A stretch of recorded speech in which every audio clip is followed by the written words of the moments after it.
Lately, we've heard a lot about ADHD, but what exactly is it? Is it a trend? And how does it affect anyone who's been diagnosed? And why does the way that we talk about it matter? Today, I'm joined by Sarah Ennor. Sarah is a public speaker and helps organizations and law firms understand neurodivergence so they can support their staff and reduce turnover. And she's also a lawyer and founder of Growth Counsel. Sarah is here to talk about ADHD and will explain why neuroinclusion matters. And guess what? Sarah was diagnosed with ADHD in March 2023. Sarah, welcome to Empowered. Thank you very much. I'm so happy to be included in this really important conversation. I'm really happy that you're here as well because you got diagnosed late. You were just diagnosed last year. How did you discover that? How did you discover this? And what did it mean to you? How did it change you? Yeah, so I was 44 I am 44 still, when I was diagnosed, and it caught me a lot by surprise. I really didn't think that I had any sort of challenges related to ADHD at the time.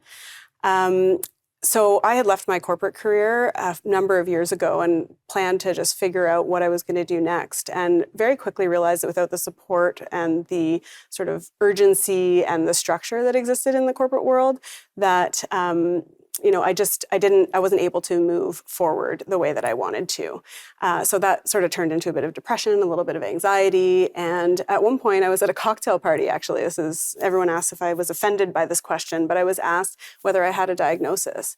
So I think that the person just observed that I was talking about my work and describing how I had all these great ideas, that I designed how I was going to move forward, and then never really executed, got overwhelmed, and started again a couple times over. Mm-hmm. And so she asked me that question. I got curious instead of annoyed and did a bit of research, asked for a referral from my family doctor, and was able to get a diagnosis really quickly. So that's how I found out about it. But the question about what it means is actually, I think, a really important one.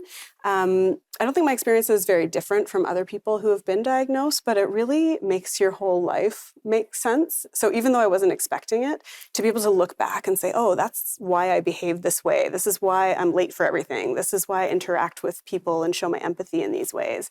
And then there's a little bit of a mourning as well, because you think, like, what if I had known so much sooner? Mm-hmm. What would have been the progress that I made if I'd known that? Well, the good news is you weren't late to come here today. No, I was early. So yeah. I'm thankful and grateful for that. I'm practicing. And I love the fact that you said you were curious. Yeah. You didn't get angry because that person had said this to you. Now, it seems to be very common for women to learn that they have ADHD later in life. Mm-hmm. And I know you and I were having this discussion. A lot of tests were done on men. But why is it that we're constantly being diagnosed later in life? Yeah, well, I think it's a good time to introduce the concept of the stereotype of the ADHD boy, right? The little kid in grade school who's hyperactive and running around and has disruptive behavior. Because I think that's what causes women to sometimes be overlooked, is that they're not male. They're not necessarily hyperactive. They've been told to sort of sit still and behave themselves in class. And so they mask their symptoms really well. But women also aren't necessarily always hyperactive. Sometimes they're the inattentive presentation of ADHD, and so they might just be staring out a window and still being impacted with poor grades or other things within the school system. So we miss all of that, and I think society plays a role. We push through and we think, oh, I'm just supposed to keep it all together, and we do this well into adulthood without any idea, because we also think, I did, that it's hyperactive boys. Yeah. Yeah. So let's set the stage. We have less than a minute. Mm-hmm. Has it become trendy to have ADHD?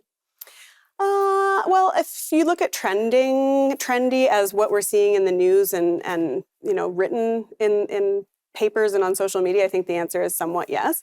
It's in the news. We see diagnoses going up. We see women being diagnosed, adults being diagnosed, and medication being prescribed. And then we see people on social media really talking about their experiences a bit more. So definitely there's a lot going on in the public eye about ADHD.